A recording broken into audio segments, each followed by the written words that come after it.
Setting a timer with Merlyn is easy. Hey Merlyn, set a timer for 5 minutes.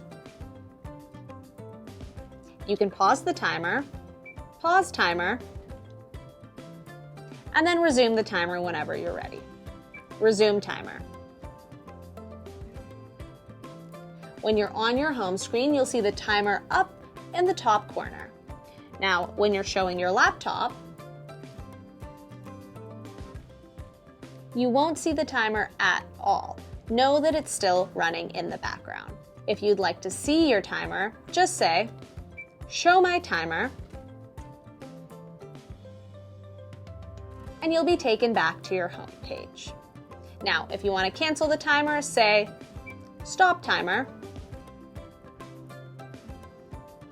Set a timer for 3 seconds. And when the timer goes off, you can press any button on your remote to stop the noise. Try it out, and happy teaching with Merlyn.